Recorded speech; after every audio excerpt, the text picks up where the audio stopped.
Šiandien ramesnė diena, tai papusryčiauti, paplaukyti po baseiną, ar pradžiai paplaukyti, paskui papusryčiauti. Iš viešbučio išvažiuosime apie 11 val. Tai sakė, šiandien realiai nieko kažko nebus, nebent ten sustosim kažkokios tai architektūros truputį pasižiūrėti, bet ir tai jinai nėra suplanuota, kiek sakė, tai iš esmės mums pasiekti sekantį viešbutį, nes apie 4 valandas važiavimo ar panašiai. Tai ir kažkiek tų atrakcijų dar bus rytoj, o šiandien ramesnė dienelė, tai kažkaip visi džiaugiasi turėję galimybę pamiegoti iki 8 ar 9 valandos, nes jau visiems to reikėjo ir visiems to jau norėjosi.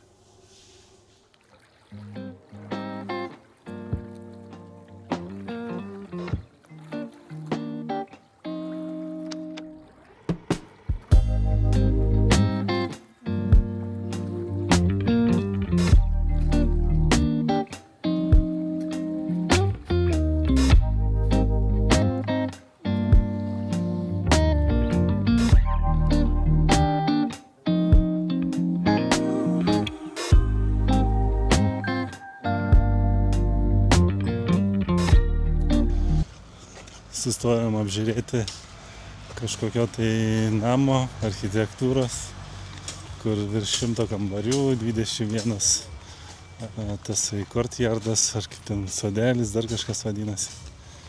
Tai dabar po truputį eisim. Čia šiaip toksai bendrai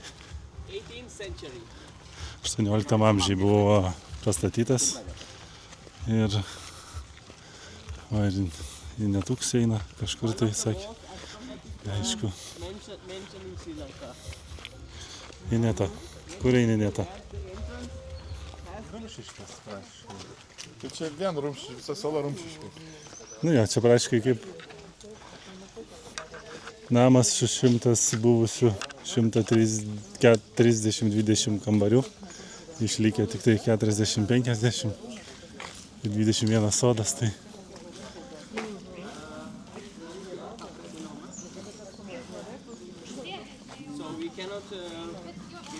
apžiūrėjom išlikusius tuos rūmus. Vieno iš gubernatorių papasakojo šiek tiek istorijas vietinis žmogelis. Tai gan fainiai, daugumai patiko. Ką norėjom dar iš karto pastebėjimo, tai kad dažnai prie įėjimo labai daug kur yra tokie akmeniniai įėjimai išraižyti.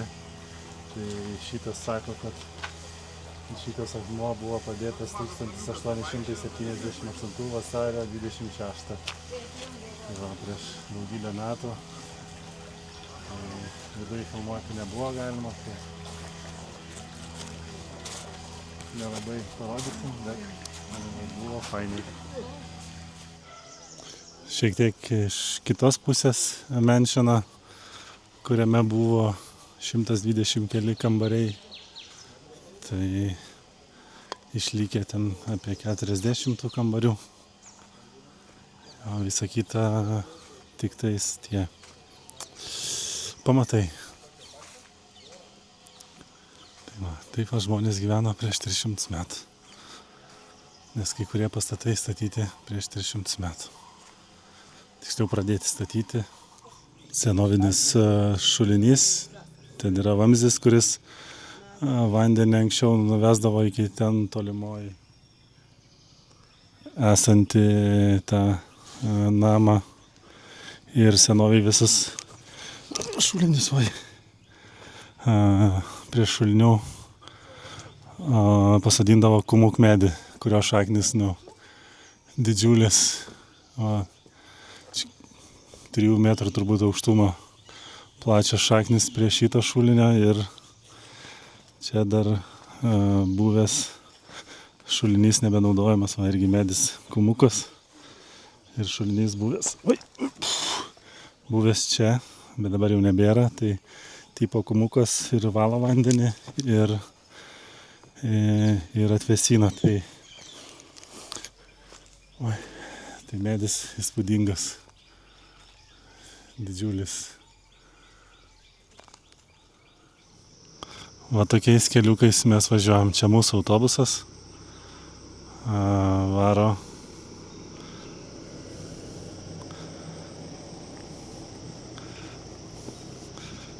Vadėja laksto irgi. Tai apsisukam. Važiuojam. Čia dar labai gražus autostradinis kelias, kur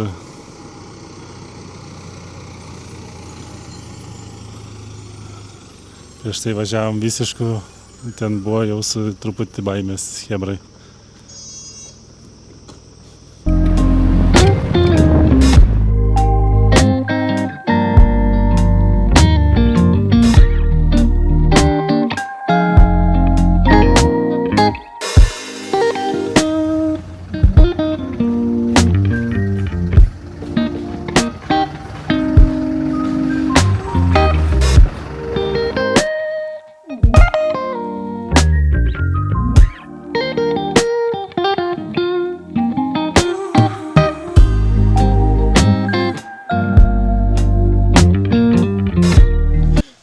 Einam į viešbutį, nes negalima su autobusu čia važiuoti. Sakė, atvažiuos, gal paims su maža mašinytė, bet chebra nusprendė, kad kilometrą į kalną lipsim į viršų ir pabandysim patys nueiti. Vienu žodžiu, lietus, griaudėja, mes žingsniuojam kažkur tai tarp miškų į kalną, neaišku kur, tiksliau aišku kur, į nakvynės vietą. Tai po tiek ilgo sėdėjimo autobuse visi norėjo pasivaikščioti tą kilometrą į kalną, tai varom į kalną. Tai atvarėm į kambarį, liūtis, ne visai gal liūtis, bet čia ta prasme va, lova mūsų. Toksai faina, paveikslas ant sienos. Yra antras aukštas laiptukais palypti ant dar vieną lovą. Čia dar vieną lovą. Vienu žodžiu, kažkur tai džiunglių apsupty esam. Realiai, kadangi tamsu nelabai ką matom. Čia va, tualikas, dušas. Šiaip tai vonė. Iš tikrųjų irgi. Tai viskas okei. Ir kiemas geras. Ineta, darykite darbus, va. Teisingai, tai darykit bosai. Išeinam ir iš karto vidinis kiemelis, va. Gėlytės žydė, augaliukai. Ten va, laiptai kažkur tai, aš čia parodysiu, gal matysis, čia kažkur tai laiptai veda, nes ten kambarių yra ten toliau, ten visa kita. Vienu žodžiu, čia labiau rytoj jau pasimatys, nes šiandien čia be šansų. O, čia būda yra. Teisingai, šiandien dar su Ineta nuėjom, uždegėm smilkalus prie būdos vartų. Tai va, tai tiek žinių iš šiandienos vakaro.